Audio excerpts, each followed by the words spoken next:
Hey Tim, hey everyone else, welcome back to 4 Running Shoes. It's been another good week of marathon training for me.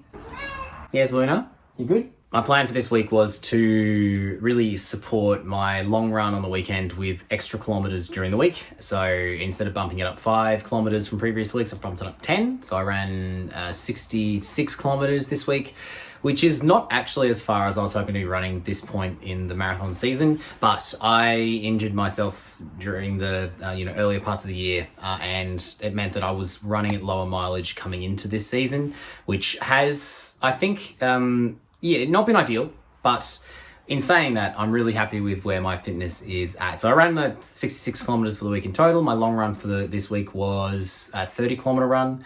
I was hoping to have maybe 32 kilometers, but I actually ended up running out of time. I had a concert on Saturday night that I had to be ready to go and play at, and I thought I was noticing myself slowing down, and I had a window that I need to leave in, and I knew it would take me a certain amount of time to get ready, so I actually left it too late in the day to push through for the rest of the run. But I'm still happy to break that 30-kilometer mark, which it's become over the last couple of weeks a bit of a mental block for me. I was actually hoping last week to break the 30-kilometer mark, but I didn't, and this week I did, so I'm happy with that. So I'm actually thinking next week my scheduling will be a little bit different because my week itself is a little bit different, but I'm still keen to get that long run in as a key run and plenty of kilometers during the week.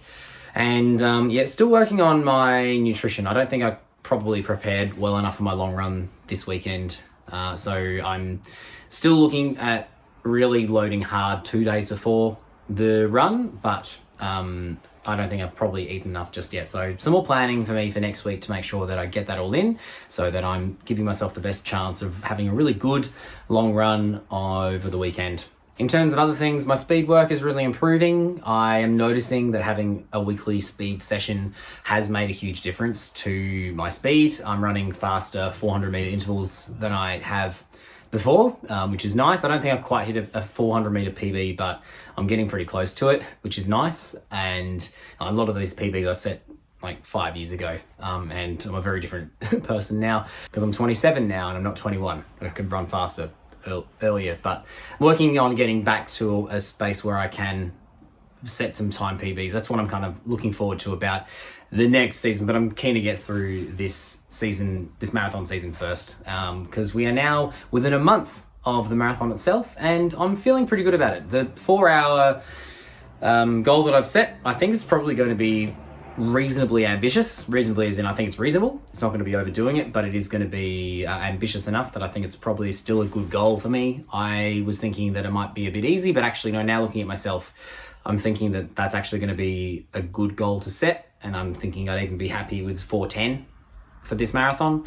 I'd still be running a significant marathon personal best, considering my previous one is just under 7 hours with the mountain that I ran up earlier in the year. So I'm looking forward to posting a much better time and having a good run. I'm really pleased with how my body's holding up at the moment. I've got no pain anywhere. That was not the case for my first marathon, the one that I ran earlier this year. I was coming in with knee pain and calf pain. I have nothing at the moment, which I'm really happy about, and I'm keen to maintain that over the next month as I get into the marathon, and then hopefully not pick anything up during the marathon itself.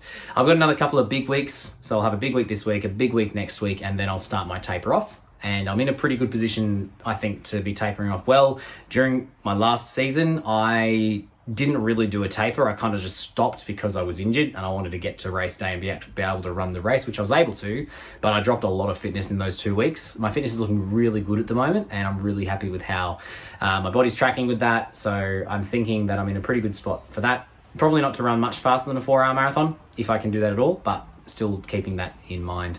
Tim, it was great to see your long-term plans, like we're thinking about your year and a half marathon plans. I think that's great, and I'm looking forward to thinking about my next moves as well, but I'll think about that in December once I've recovered from this marathon. That's where I'll leave it for today. Tim, I'm hoping you're feeling better as well. I know you've not been as well as you would like, but still getting a couple of runs in. Looking forward to seeing your video on Thursday. Make sure you check my next video out on Tuesday, and I'll see you next time.